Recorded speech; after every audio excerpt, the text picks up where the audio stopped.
Hello welcome back. ഡച്ചസിന് സഡേഷനൊക്കെ കൊടുത്തു. അവൻ നല്ല മയക്കത്തിലാണ്. അൾട്രാസൗണ്ട് ഡെൻ്റൽ സ്കെയിലിംഗ് എന്ന് പറഞ്ഞിട്ടുള്ള പ്രൊസീജിയർ നമ്മൾ സ്റ്റാർട്ട് ചെയ്യാണ്. അപ്പോൾ അതിൻ്റെ കൂടെ എനിക്കും നിങ്ങൾക്കും ഒക്കെയുള്ള കുറച്ച് ഡൗട്ടുകൾ ഡോക്ടറോട് ചോദിക്കാം. ടൂത്തിലുണ്ടായിരുന്ന ടാർട്ടാർ അതിൻ്റെ സൈഡിലുണ്ടായിരുന്നു പ്രീമോളാസിൻ്റെയും മൊളാസിൻ്റെയും ടാർട്ടാർ നമ്മൾ റിമൂവ് ചെയ്തു. ഈ ടാർട്ടാർ ഇരുന്ന് കഴിയുമ്പോഴത്തേക്ക് സ്വാഭാവികമായിട്ടും ഈ ഗമ്മിൽ ഇൻഫ്ലമേഷൻ, ജിഞ്ചിവൈറ്റിസ് എന്ന് പറയുന്ന വരും, അല്ലെങ്കിൽ ഗമ്മിൽ ഇൻഫ്ലമേഷൻ വരും, പെയിൻ ഉണ്ടാവും. പെയിൻ ആഹാരമൊക്കെ ഫുഡൊക്കെ കടിക്കുമ്പോൾ അല്ലെങ്കിൽ ചവയ്ക്കുകയൊക്കെ ചെയ്യുമ്പോൾ ആ ഗമ്മിൽ പെയിൻ ഉണ്ടാവും. അപ്പോൾ അതോടുകൂടി അവർ ഫുഡ് കഴിപ്പ് നിർത്തും. കണ്ടിന്യൂസ് ആയിട്ട് പെയിൻ വന്നു കഴിയുമ്പോഴത്തേക്ക് പയ്യെ ഗമ്മിൽ പിന്നെ അത് ഇൻഫെക്ഷനിലേക്ക് മാറാൻ തുടങ്ങും. പിന്നെ ആ പല്ല് അടർന്നു പോകുന്ന ഒരു കണ്ടീഷനിലേക്ക് പോകും. അപ്പോൾ അതിന് മുമ്പ് നമ്മൾ ഇതുപോലെ സ്കെയിൽ ചെയ്ത് മാക്സിമം ആ ഗമ്മിലുള്ള ഇൻഫെക്ഷന് ടാർട്ടാറും പൂർണ്ണമായിട്ട് നമ്മൾ ഇതുപോലെ സ്കെയിൽ ചെയ്ത് റിമൂവ് ചെയ്തു. ഈ പല്ല് ക്ലോസപ്പ് ആയിട്ട് നോക്കിക്കഴിഞ്ഞാൽ കാണാൻ സാധിക്കും ഹെയർ വരെ അതിനകത്ത് ട്രാപ്ഡായി കിടപ്പുണ്ട്. കേട്ടോ, ഇവരുടെ കഴിക്കുന്ന ആഹാരത്തിലോ അല്ലെങ്കിൽ ബോഡിയിൽ ഇവരുടെ തന്നെ ഹെയർ പോലും ഇവർ ലിക്ക് ചെയ്യുന്ന സമയത്ത് ഉള്ളിലേക്ക് കയറി ഇതിൽ സ്റ്റിക്കി ആയിട്ടിരിക്കും. അപ്പർ ജോയുടെയും ലോവർ ജോയുടെയും ഒരു സൈഡിൽ നിന്നുള്ള ക്ലീനിങ് കംപ്ലീറ്റ് ചെയ്ത് കഴിയുമ്പോൾ ഒരു പിക്ചറാണത്. പല്ലിൻ്റെ കളറ് ഡെപ്പോസിറ്റും ഒക്കെ പോയി കഴിഞ്ഞതിന് ശേഷമുള്ള പിക്ചറാണ്. ഇതാണ് ശരിക്കും ഒരു ഹെൽത്തി ആയിട്ടുള്ള ഒരു ടൂത്തിൻ്റെ കളർ എങ്ങനെ ഇരിക്കും. മറ്റേത് ഇതിനകത്ത് യെല്ലോ കളറിൽ ഡെപ്പോസിറ്റ്സ് ഒക്കെ അടിഞ്ഞിട്ടുണ്ടായിരുന്ന ഒരു പിക്ചറായിരുന്നു നേരത്തെ ഉണ്ടായിരുന്നത്. ഇങ്ങനെ ഒരു ബുദ്ധിമുട്ടുകൊണ്ടാണല്ലോ ചെയ്യേണ്ടി വന്നത്. അപ്പോൾ ഈ വീഡിയോ ഒക്കെ കാണുമ്പോൾ ചിലപ്പോൾ പലർക്കും ഡോഗ്സിന്റെ ഓറൽ ഹൈജീൻ ചെയ്യണമെന്നുണ്ടാവും. അപ്പോൾ നമുക്ക് ഡയറക്റ്റ് ആയിട്ട് വന്നു കഴിഞ്ഞാൽ ഇതേപോലെ ക്ലീനിങ് കാര്യങ്ങളൊക്കെ ചെയ്യാൻ പറ്റും. ശരിക്കും പറഞ്ഞാൽ ഒരു അനസ്തറ്റൈസ് ചെയ്തിട്ടുള്ള ഒരു പ്രൊസീജിയർ ആയതുകൊണ്ട് ഒന്ന് പ്ലാൻ ചെയ്ത് കഴിഞ്ഞാൽ ഒരു ദിവസം ചെയ്യാൻ പറ്റും. നമുക്കത് കുറച്ചുകൂടി ഈസിയാണ്. മനുഷ്യർക്കൊക്കെ ചെയ്യുമ്പോൾ കുറച്ചുകൂടി ഡയറക്റ്റ് എന്താ പറയുക, സെഡേഷൻ്റെ ഒന്നും ആവശ്യമില്ല, ഡയറക്റ്റ് നമുക്ക് ചെയ്യാൻ പറ്റും.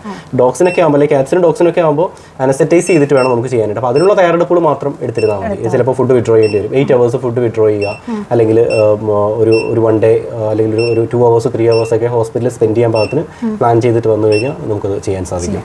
പിന്നെ അതുപോലെ ഇല്ല, ചെയ്തുകൊണ്ട് തരുന്നത് യൂഷ്വലി റെക്കമെൻഡ് ചെയ്യുന്നത് 1 in 2 year ഡെന്റൽ സ്കെയിൽ ചെയ്യണമെന്നാണ്. അതായത് നമ്മളിതുപോലെ ഫുൾ സെഡേഷൻ അല്ലെങ്കിൽ ഫുൾ പ്രൊസീജിയർ ആയിട്ട് നമ്മൾ ഡെന്റൽ സ്കെയിൽ ചെയ്യണമെന്നാണ് പറയുന്നത്. അപ്പോൾ ആ പല്ലിൻ്റെ കുറച്ചുകൂടി നമ്മൾ എത്ര നമ്മൾ അതിങ്ങനെയൊക്കെ വീട്ടിൽ നമ്മൾ ബ്രഷിങ്ങിലൊക്കെ മാനേജ് ചെയ്താൽ പോലും പല്ലിൽ ഡെപ്പോസിറ്റ്സ് കോർണേഴ്സിലും അല്ലെങ്കിൽ ഷാർപ്പ് പോയിന്റഡ് ആയിട്ടുള്ള കോർണേഴ്സിലൊക്കെ അത് ഫില്ലപ്പ് ആയിരിക്കും. അത് ക്ലീൻ ചെയ്യണമെന്നുണ്ടെങ്കിൽ നമുക്ക് ഇതുപോലെ ഒരു പ്രൊസീജിയറിലൂടെ മാത്രമേ സാധിക്കുകയുള്ളൂ. ഈ ഡോഗിൻ്റെ പ്രശ്നം ഇപ്പോൾ ഫുഡ് കഴിക്കാൻ പറ്റുന്നില്ല, പെയിന് കാര്യങ്ങളൊക്കെ, എന്നിട്ടും അത് നമ്മൾ ട്രീറ്റ്മെൻറ്റ് ഒന്നും ചെയ്യാതെ വെക്കുകയാണെങ്കിൽ ഇതിൻ്റെ കോംപ്ലിക്കേഷൻ ആയിട്ട് വരാൻ പോകുന്ന ബുദ്ധിമുട്ടുകൾ എന്തൊക്കെയായിരിക്കും? മെയിനായിട്ടുള്ള കോംപ്ലിക്കേഷൻസ് വരാൻ പോകുന്നത് പറഞ്ഞാൽ ടൂത്തിൽ നിന്ന് അത് മുകളിലേക്ക് കയറി ആദ്യം അത് ഗം ഇൻഫെക്റ്റഡ് ആവും.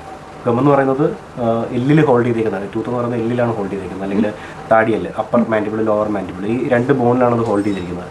സ്വാഭാവികമായിട്ട് അത് ബോണിലേക്ക് കയറും. അപ്പോൾ ബോൺ ഇൻഫെക്റ്റഡ് ആവാൻ സാധ്യതയുണ്ട്. അതിനുശേഷം ഇത് കുറച്ചുകൂടി മുകളിലേക്ക് കയറി കഴിഞ്ഞാൽ കണ്ണിലേക്ക് സ്പ്രെഡ്, കണ്ണിൻ്റെ ഐ ഫങ്ഷൻസ് അല്ലെങ്കിൽ ഐ ഓർബിറ്റ് എന്ന് പറയും, അതിലേക്ക് അത് ഇൻഫെക്റ്റഡ് ആവാൻ തുടങ്ങും. ഒപ്പം നേസൽ ക്യാവിറ്റി, ഇവരുടെ റെസ്പിറേഷൻ, ബ്രീത്ത് അടക്കമുള്ള റെസ്പിറേറ്ററി സിസ്റ്റത്തിലേക്ക് ഇത് ബാധിക്കാൻ തുടങ്ങും. ചെസ്റ്റ് ഇൻഫെക്ഷൻ അല്ലെങ്കിൽ റെസ്പിറേറ്ററി ഇൻഫെക്ഷൻ, ഐ ഇൻഫെക്ഷൻ, അവിടെ നിന്നും അത് മൈഗ്രേറ്റ് ചെയ്ത് അത് പിന്നെ അത് കയറി മെനിഞ്ചൈറ്റിസ് ഉൾപ്പെടെയുള്ള ബ്രെയിൻ ഇൻഫെക്ഷനിലേക്ക് വരെ ഇത് കയറാനുള്ള സാധ്യതയുണ്ട്. അത് ഇതിൻ്റെ ഒരു പാത്വേ എങ്ങനെയാണ്, പല്ലിൽ നിന്നും ഐസിലേക്ക്, ഐസിൽ നിന്ന് നേസൽ ക്യാവിറ്റി വഴി ബ്രെയിൻ ഇൻഫെക്ഷൻ വരെ ആവാനുള്ള സാധ്യതയുണ്ട്. വെയിറ്റ് ലോസ് ഇതിൻ്റെ ഒരു ഭാഗമാണ്. പ്രോപ്പറായിട്ട് ന്യൂട്രീഷ്യസ് ആയിട്ടുള്ള ഡയറ്റ് ശരീരത്തിലേക്ക് ചെല്ലുകയോ അത് ഡൈജഷൻ നടക്കുകയോ ചെയ്യാതെ വന്നു കഴിയുമ്പോൾ സ്വാഭാവികമായിട്ട് വെയിറ്റ് ലോസ് ഉണ്ടാവും.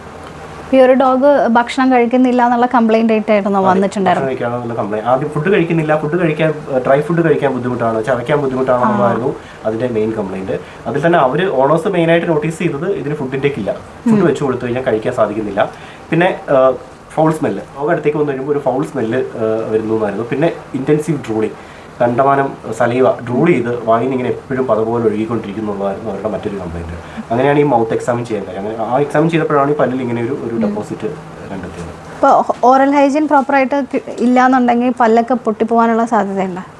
ഉണ്ട്.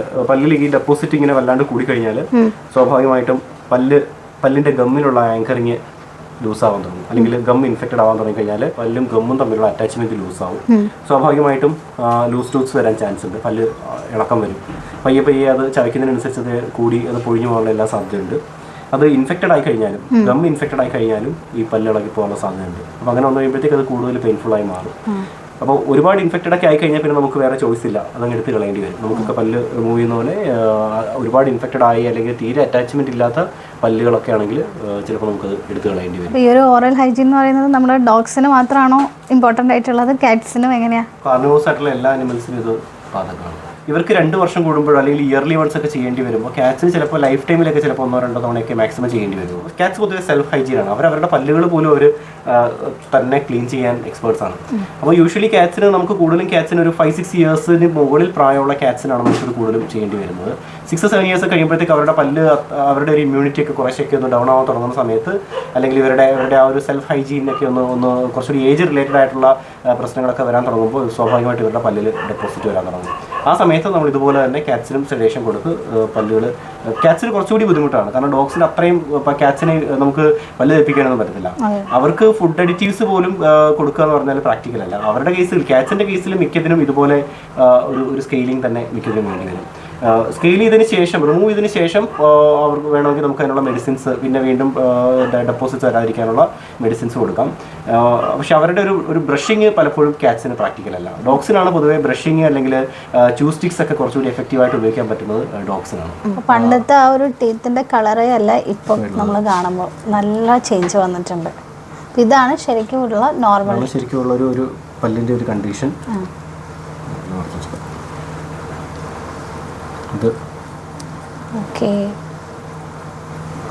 ഇതാണ് ഒരു നോർമൽ ടൂത്തിൻ്റെ ഒരു കണ്ടീഷൻ. ഇനിയിപ്പോൾ നമ്മളിതിനകത്ത് ആൻറ്റിസെപ്റ്റിക്സ് ഒക്കെ അപ്ലൈ ചെയ്ത് ആൻറ്റിബയോട്ടിക് ഒക്കെ കൊടുക്കും.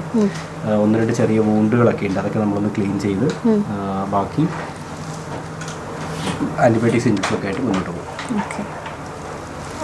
ഈ ഒരു വീഡിയോയിലൂടെ എല്ലാ പെറ്റ് പാരൻസിനും ഇപ്പോഴെങ്കിലും മനസ്സിലായി എന്ന് വിചാരിക്കുന്നു ഓറൽ കെയർ എത്രത്തോളം ഇമ്പോർട്ടൻ്റ് ആണെന്ന്. അതിൻ്റെ ഒരു ഡീറ്റെയിൽ വീഡിയോ ആണ് നമ്മളിപ്പോൾ ചെയ്തത്. അതിന് നമുക്ക് ഫുൾ കാര്യങ്ങളും പറഞ്ഞു തന്നത്, പലതും അറിയാത്ത കാര്യങ്ങളാണ്, ഫസ്റ്റ് ടൈമാണ് കേൾക്കുന്നത്. അത് ഡോക്ടർ ഗോകുലാണ്. Thank you so much. ഇപ്പോൾ നമ്മളിപ്പോൾ നിൽക്കുന്നത് അങ്കമാലിയിലുള്ള ആനിമൽ മെഡിക്കൽ സെൻറ്ററിലാണ് കേട്ടോ. അപ്പോൾ ഈ ഒരു ഹോസ്പിറ്റലിൽ ഡോഗ്സ് എന്നല്ല ഏതൊരു ആനിമലിന് വേണ്ടിയിട്ടുള്ള എല്ലാ സൗകര്യങ്ങളും എല്ലാ പ്രൊസീജിയേഴ്സും കൺസൾട്ടേഷൻ ഉൾപ്പെടെയുള്ള എല്ലാ കാര്യങ്ങളും ഇവിടെ ചെയ്യുന്നുണ്ട്. അപ്പോൾ നിങ്ങൾക്ക് ഇതിൻ്റെ കൂടുതൽ ഡീറ്റെയിൽസും കാര്യങ്ങളൊക്കെ അറിയാനായിട്ട് നമ്മൾ ഡിസ്ക്രിപ്ഷനിൽ ഇവരുടെ നമ്പറും കാര്യങ്ങളൊക്കെ കൊടുക്കാം.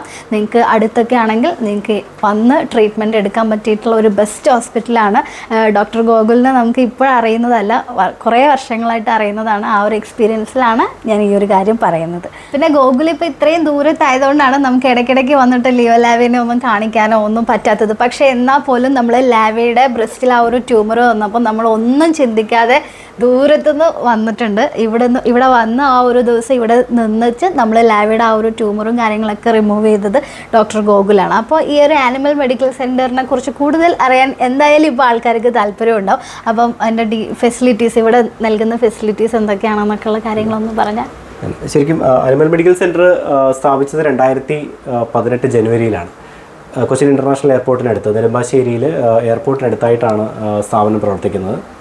നമ്മൾ നമ്മുടെ ആരോഗ്യം നോക്കുന്ന പോലെ തന്നെ പെറ്റ്സിൻ്റെ ആരോഗ്യവും വളരെ ഇമ്പോർട്ടൻ്റ് ആണ് ഇന്നത്തെ കാലത്ത്.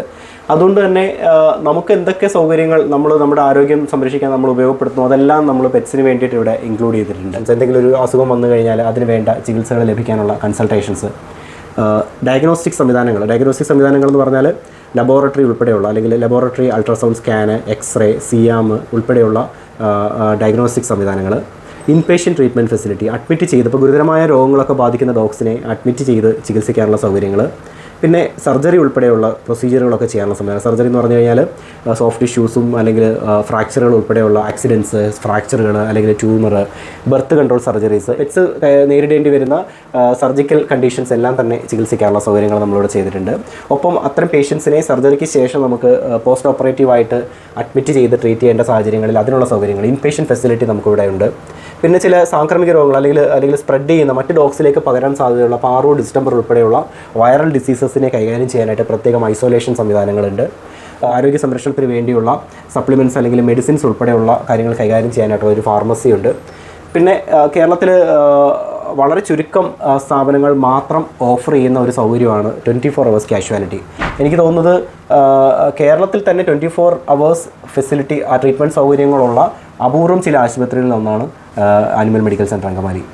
ഇത്രയൊക്കെയാണ് പെറ്റ്സിന് വേണ്ടി നമുക്കിവിടെ ഒരുക്കിയിരിക്കുന്ന സേവനങ്ങൾ. ഒരുപാട് നാളുകൊണ്ട് ഞാൻ വിചാരിക്കുന്ന ഒരു കാര്യമാണ് ലിയോൻ്റെയും ലാവിയുടെയും ഫേവറേറ്റ് ആയിട്ടുള്ള ഡോക്ടറിനെ ഒന്ന് എല്ലാവർക്കും പരിചയപ്പെടുത്തി കൊടുക്കണമെന്നുള്ളത്. അപ്പോൾ അത് ഇന്നത്തെ വീഡിയോയിലൂടെ സാധിച്ചു. അപ്പോൾ ഡോക്ടറിൻ്റെ കാര്യത്തിൽ ഞാൻ ഗ്യാരണ്ടി ആണ് കേട്ടോ. കാരണം എൻ്റെ ലിയോ ലാവിനെ നിങ്ങൾ കണ്ടിട്ടുണ്ട്, അവരിപ്പോഴും ഹെൽത്തി ആയിട്ട് നിൽക്കുന്നതിലുള്ള ഒരു one of the reason doctor Gokul തന്നെയാണ്. അപ്പോൾ താങ്ക് യു സോ മച്ച്. എൻ്റെ ലിയോൻ്റെയും ലാവിയുടെ ഈ സോഷ്യൽ മീഡിയ വളർച്ച കണ്ടിട്ട് എന്ത് തോന്നുന്നു? നല്ലതാണ്. ശരിക്കും കെയറിൽ ആൾക്കാർക്ക് വളരെ ബേസിക് ആയിട്ടുള്ള ഇൻഫർമേഷൻസ് എന്നത് ഭയങ്കര കുറവാണ്. അല്ലെങ്കിൽ പണ്ടുള്ളവർ കേട്ട് പരിചയിച്ച കുറേ ഇൻഫർമേഷൻസ് മാത്രമാണ് ഇപ്പോഴും ആൾക്കാർ ഫോളോ ചെയ്യുന്നത്. പക്ഷേ അതല്ല, അവരെ എന്ത് ഫീഡ് ചെയ്യണം, എപ്പോൾ വാക്സിനേഷൻ എടുക്കണം, അതെപ്പോൾ ഡീവോം ചെയ്യണം, ഇപ്പോഴും ആൾക്കാർക്ക് അറിയില്ല. ഡോഗ്സിനെ എത്ര ദിവസം കൂടുമ്പോൾ കുളിപ്പിക്കണം എന്നുള്ള കാര്യം പോലും ആൾക്കാർക്ക് അറിയില്ല. പക്ഷേ നിങ്ങളുടെ വീഡിയോസിലൂടെ അവർക്ക് ഒരു ബേസിക് ആയിട്ടുള്ള പെറ്റ് ഹെൽത്ത് കെയറിനെ പറ്റിയുള്ള ഒരു നല്ലൊരു ഡെപ്തിലുള്ള ഒരു വളരെ ജെന്യൂൻ ആയിട്ടുള്ള ഇൻഫർമേഷൻസ് കൃത്യമായിട്ട് ഡെലിവറി ചെയ്യുന്നത് തന്നെയാണ് എനിക്ക് തോന്നുന്നത്. അപ്പോൾ ഓക്കെ, അപ്പോൾ നിങ്ങൾക്ക് ആർക്കെങ്കിലും ആനിമൽ മെഡിക്കൽ സെൻറ്ററിൽ വന്നിട്ട് നിങ്ങളുടെ പെറ്റ്സിനെ ട്രീറ്റ് ചെയ്യാൻ ആഗ്രഹിക്കുന്നുണ്ടെങ്കിൽ ഡിസ്ക്രിപ്ഷനിൽ അതിൻ്റെ ഡീറ്റെയിൽസും കാര്യങ്ങളൊക്കെ കൊടുക്കുക. നിങ്ങൾ നേരിട്ട് തന്നെ കോൺടാക്ട് ചെയ്യുക, എന്നിട്ട് നല്ല ഹെൽത്തി ആയിട്ട് നിങ്ങളുടെ പെറ്റ്സിനെ വളർത്തുക. Thank you.